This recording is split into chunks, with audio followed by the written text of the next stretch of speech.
Hi, it's Carrie Rhodes here. Welcome back to my YouTube channel and a new card making video. In this video, I will be playing with one card design, making 3 different cards, which is really nice for making multiple cards at Christmas time.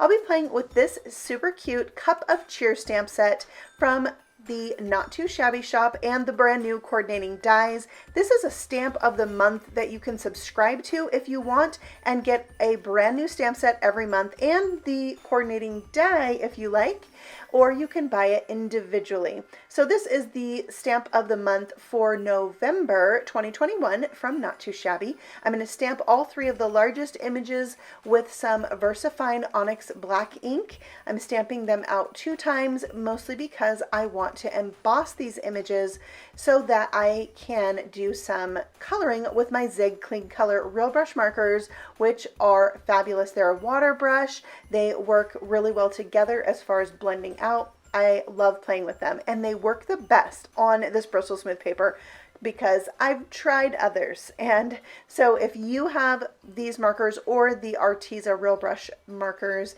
Bristol Smooth paper is the best one that I have found. So I'm going to use 2 different shades of red for my hat, and I'm starting with the darkest and creating that shadow area. Now, when you blend with these, if you're going to take 2 markers and blend them together, to do that, you don't want to like start at the edge of the dark color and try to blend out the edge with the light color. It's almost like you need to take that dark or that lighter color, go over the dark color, so you're kind of mixing and grabbing it, and then you're going to blend it out as you move towards the white area of the paper. That's what I found. And then I also did some blending with their clear blending brush, and that pen is great. So I'll use that throughout the coloring today, showing you the penguin coloring the most because it has all those different areas. And sometimes it's really helpful to see things all colored out, because I just colored in the mug handle as if it was the arm of the penguin. Yeah. So I took my colorless blender there and tried to remove as much color as I could. I did okay, but I am coloring my mug green, so when I went over that handle with green, it kind of just looks black. Yeah, it's a little sad, but I just went with it, and it's going to be fine, right? And then you can see there I used my colorless blender again to blend out the center of that mug. So I have kind of 2 shades of green going on in my little mug. And then I used some brown to color in where the cocoa is. And it's just a really cute image. Now, another thing to note about these images, when you emboss and then you color, it's really easy to get the marker on top of those embossed lines, which means the ink is not really going to dry there. So you might pick it up with your hand and then smudge it like I did on my ornament's face. I tried to pick it up with the blending brush. That did not work. It just made pink. So I decided that my ornament, instead of having a white center, would have a red center. So that worked out fine. I also got some smudges on the white part of the hat that my penguin's wearing, and I erased those with a sanding eraser, and it worked great. So now I need to die cut these out with the coordinating dies, and there you can see them die cut out and ready to go. Next, I am bringing in this stitched rectangle die set from Trinity Stamps. It is made for Mini Slimline Cards. I die cut 3 of those. They all have a stitched edge. And now I'm going to stamp a background. So I'm taking the smaller images in this set, there are 3 of them, and stamping them on my panel with Versamark ink. And I used a ton of anti-static powder because I plan on embossing these with some white powder, and the little white flecks when you do an embossed background, they're not super cute unless you're going for like a snowy look. So make sure you use anti-static powder and you won't have that. So I tapped off the excess and then just heat embossing that with my heat tool to melt that powder. Now, if your paper starts smoking, you've heated it for too long. Plus that embossing powder will kind of melt into the paper. So you don't need to do it too long. All right, so now I'm going to use the little marshmallow stamp and create a background on this brown panel. Also embossing it with white, and this is such a cute background. The only thing is the little circles that make the cheeks are tiny, and the little dot in the eye is tiny, so that can get filled in with your embossing powder, but I thought it was going to be fine as a background.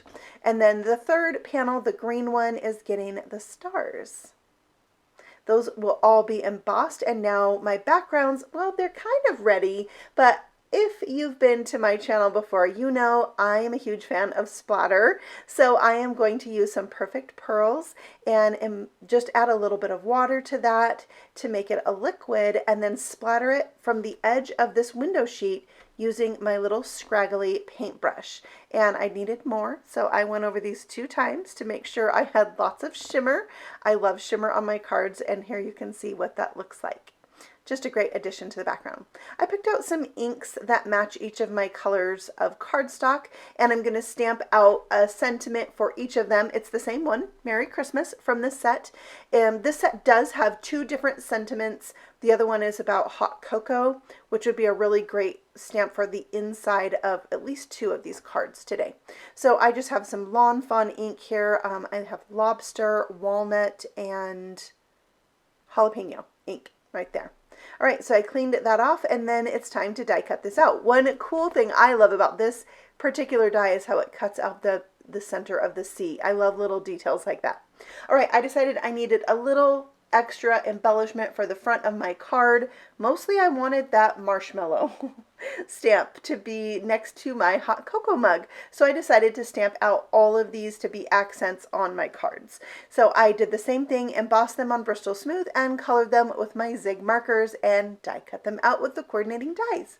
Here are all the things to put the cards together. I have die cut out some circles that are about 2 3/4 of an inch, and then I'm adding my largest image to the circle. I'm going to put it towards the bottom, hanging off the right side, and I'm going to do this on all 3 cards. But all 3 cards are very different. They just have the same layout, and I've repeated some of the same design elements. I find this to be super helpful when making multiple cards, but I like making multiple cards where they're not all exactly the same like this. They, you know, each one has a different focal point. We've got different colors going on, and it just makes it a little bit more exciting. But in one session of stamping, I have 3 Christmas cards done. I love that. So now I have my little cocoa with the marshmallows, but on the previous card with the penguin, I just didn't feel like those little holly berries went with it really well, so I'm going to save that for something else. So now I'm adding the Merry Christmas. I thought this one looked really cute right on the circle, so again I'm just changing it up a little bit with placement. Now I'm adding the little ornament and star together. I'm popping up those smaller pieces. I really love dimension on my cards. Even on simple cards like this, adding some dimension gives an extra something special to your card, so I highly recommend the foam squares. So all of these, I cut the circle off the side except the last one, the hot cocoa. I thought it could just hang out there, but in the end I didn't really like it, so you'll see me fix that once I mount these cards. Also, I thought, oh, maybe I'll put this one on the circle. I didn't like that, so I moved it. You just kind of have to play with your images and figure out how you like them. So now I'm adding a piece of really thick cardstock to the back of these because they were a little bit warped from being embossed, and it just made them a little bit more sturdy and a lot more flat. And then they fit on my 3x6 mini slimline card bases. So I just took a 6x6 piece of paper, scored it in half, and then I have my mini slimline cards. Mini slimlines can vary from different sizes. I always try to make a 3x6 card depending on maybe dies that I'm using. They can get a little bit smaller and wider than the 3x6. So now I'm adding those sequins in that came in my little envelope with my order here, and I thought that they added that little extra embellishment that I love putting on cards. I love embellishments. So I thought, well, why not use what was sent to me, right? So there were green, white, and red, and that was perfect for these cards. And that just completes them so nicely. And I did add that little holly, or it was like the holly berries, on the inside of my penguin card. Next, I wanted to show you these envelopes right here. These are called 6 1/4 envelopes. They are like the box of envelopes you could buy at the grocery store. They're the ones that we used when we were little and wrote a letter and you folded up your notebook paper and put it in there. So you can buy just standard envelopes for these, or you can get fancy and make your own too. All right, so that finishes out the 3 cards made with this Cup of Cheer stamp set from the Not Too Shabby shop. This is a regular monthly thing that you can subscribe to and get a new stamp set in the mail each month.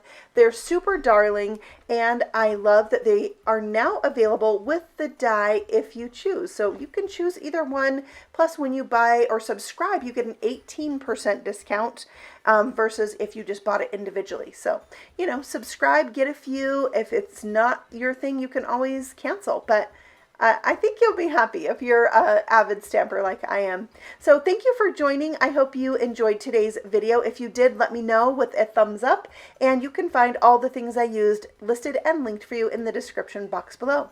I will see you soon in the next video. Happy stamping! Bye!